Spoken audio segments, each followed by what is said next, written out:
안녕하세요. 한산의 사업 문제 해결 디자이너 한상 작가입니다. 전략적이고 리얼한 사업 문제 해결 그 26번째 이야기로 돌아왔습니다. 제가 2023년 1월 초 계열사와 함께하는 프로젝트 추진을 위해 참여 인력이 좀 더 자유롭게 출입이 가능한 별도 오피스 공간을 찾고 있었습니다. 그때 회사의 부동산 팀 추천으로 위워크를 만나게 됩니다. 그때 함께 둘러본 공유 오피스가 서울스퀘어 빌딩 9 대호 빌딩 13층에 있었던 위워크 오피스였습니다. 한번 둘러보고 1년 정도 계약을 하기 직전에 제가 마음을 바꿨습니다.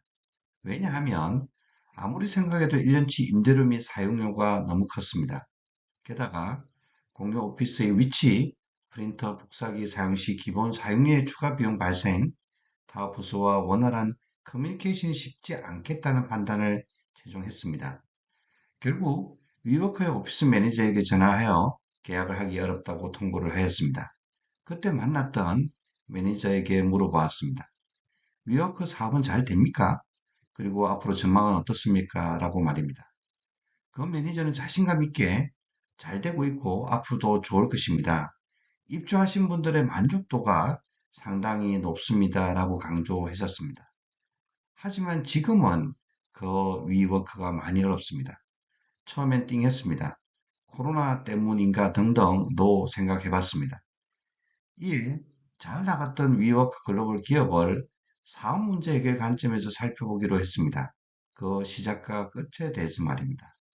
이 이야기를 통해 간접적으로 사업 문제를 경험하고 그 사업 문제를 어떻게 극복해야 하는지 아니면 그 문제에 도달하지 않도록 어떻게 해야 하는지 공부를 해보는 귀중한 시간이 될 것입니다.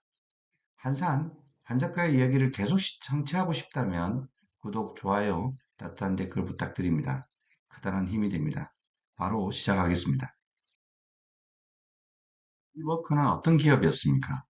위워크 사업을 한마디로 정의하면 공유 오피스 공간 제공을 통해 유연하고 협력적인 업무 환경을 조성하는 서비스 사업이라고 할 수 있습니다.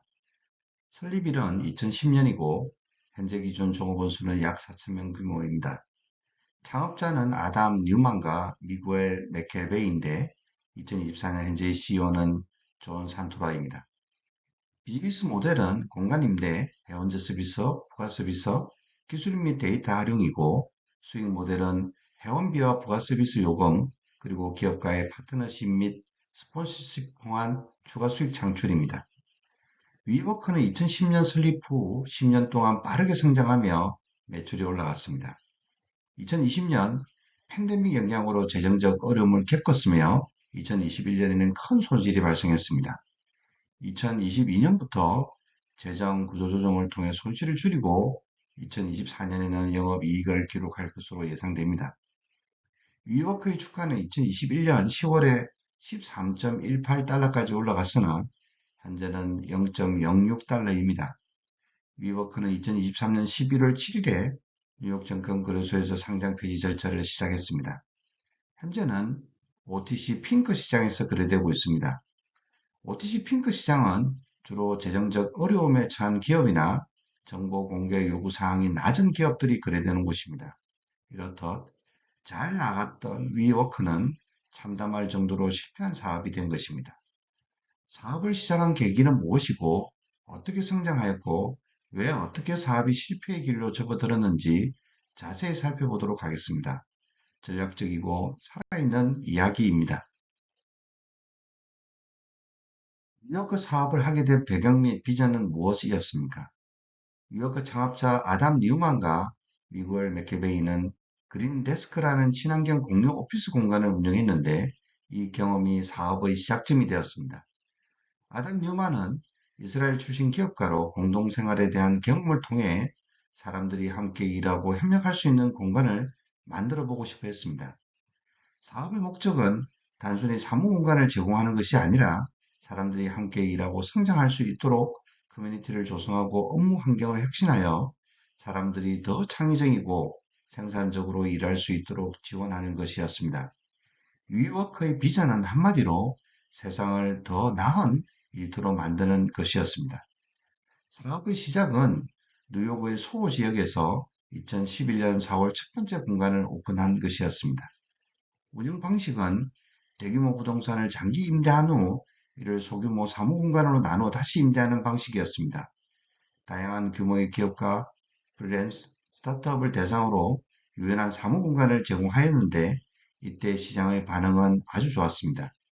이러한 배경과 비전을 가지고 위워크는 빠르게 성장하며 글로벌 시장에서 공유 오피스 공간의 선두주자로 자리매김하게 됩니다. 위워크의 성장적 사업 여정은 어땠습니까? 2010년 창업 후 2011년부터 2013년은 초기 성장기였습니다. 뉴욕에서 빠르게 확장하였는데 이때 프리랜서와 스타트업을 주요 고객으로 삼았습니다. 2014년부터 2016년은 성장 및 글로벌 확장기였습니다. 런던, 베를린, 상하이 등 전 세계 주요 도시로 확장하였고 2016년 기업 가치는 약 100억 달러에 도달하였습니다. 2017년부터 2018년은 대규모 투자 시기였습니다. 소프트뱅크의 비전 펀드로부터 투자 가치 470억 달러, 하나 기준 62조 원 가치를 인정받고 약 100억 달러의 대규모 투자 유치를 하며 또 빠르게 성장하는 시기였습니다. 그러나 2019년 IPO 기업 공개를 시도하였으나 실패합니다. 이는 재정적 문제와 경영진 문제였습니다. 이 부분은 다음 장에서 다루겠습니다. 이때 아담 뉴만은 책임을 지고 CEO 자리에서 물러나게 됩니다. 그 후 코로나 팬데믹 시기에 지점 폐쇄 등 재정 구조조정을 단행하여 2022년 매출 32.2억 달러까지 올라가고 재정 상태도 소폭 개선됩니다.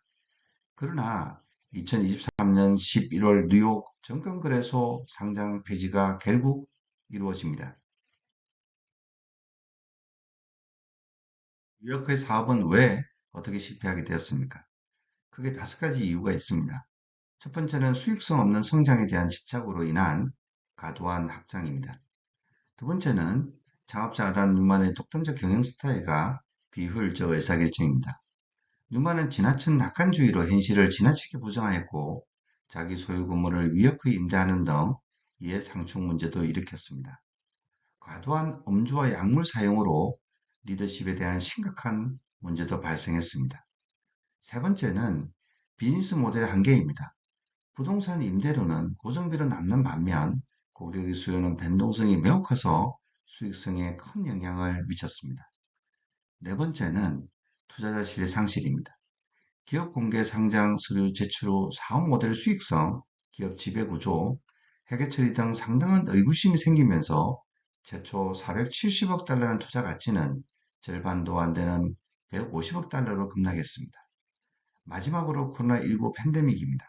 기업들이 재택근무로 전환하면서 공유 오피스에 대한 수요가 급감하였습니다. 다시 한번 요약하면 방만 경영, 사업 핵심 가치의 지속 가능성 하락 및 그에 대한 대처 미흡, 코로나19 팬데믹 영향입니다. 특히 사업 핵심 가치 지속 가능성 관련 아담 뉴만은 위워크를 각기 다른 기업들이 모여 사업과 네트워크를 형성하고 우편과 청소 등에 필요한 고정비는 위워크에 내는 임대료로 대신할 수 있다는 주장을 내세웠지만 그러나 위워크의 수입 사업의 핵심은 임대료라는 것은 변함이 없었고 경기 불황에 민감하게 반응할 수밖에 없는 구조였습니다. 위워크의 사업 실패에서 우리는 무엇을 배울 수 있고 배워야 합니까? 첫째는 사업의 성장 속도와 재정적 안정성을 균형 있게 유지해야 합니다. 둘째는 경영 투명성과 이해 상충 방지는 투자자와 직원의 신뢰를 유지하는 데 필수적입니다. 셋째는 비즈니스 모델의 지속 가능성과 수익성을 철저히 검토해야 한다는 것입니다. 일회성이 되어서는 안 됩니다. 특히 공유 오피스 사업 모델은 진입 장벽이 낮고 외부 변수의 영향을 크게 받는다는 한계가 있습니다. 이에 외형 확장보다는 서비스 다변화 및 구조적 해치 등 경쟁력을 갖추지 못하면 쉽게 실패할 수 있습니다. 넷째는 투자자와 실관계는 그 무엇보다도 기업의 성공에 매우 중요합니다. 마지막으로 외부 환경의 변화에 대한 대응 전략을 선제적으로 마련하고 발빠른 대응을 할 수 있어야 합니다. 다시 한번 요약하면 위워크의 사업 실패에서 우리가 배울 수 있고 배워야 하는 가장 중요한 교훈은 지속 가능한 성장과 투명한 경영입니다. 무리한 확장과 비효율적인 경영이 아닌 안정적인 재정 관리와 신뢰를 바탕으로 한 경영이 기업의 성공의 필수적임을 이해하고 실천할 수 있어야 합니다. 뉴요커가 다시 부활하여 새롭게 성장할지 주목하고 모니터링 해보겠습니다. 지금이 2024년 11월입니다. 딱 1년이 지난 시점인 2025년 11월에 위워커가 살았는지, 성장하였는지, 죽었는지 위워커 시즌2로 살펴보는 시간을 가지겠습니다. 잘 나갔던 위워커 왜 어떻게 망했는가? 우리에게 주는 귀중한 교훈은 무엇인가를 살펴보았습니다. 여기까지입니다. 지금까지 한산의 사업문제 해결 디자이너 한산 한작가의 26번째 이야기였습니다. 27번째는 더 좋은 주제로 다시 돌아오겠습니다. 끝까지 시청해 주셔서 감사합니다. 오늘도 내일도 사업문제 해결로 성공하는 시간, 성공하는 사람이 되시길 바랍니다. 2024년 11월 17일 일요일이었습니다.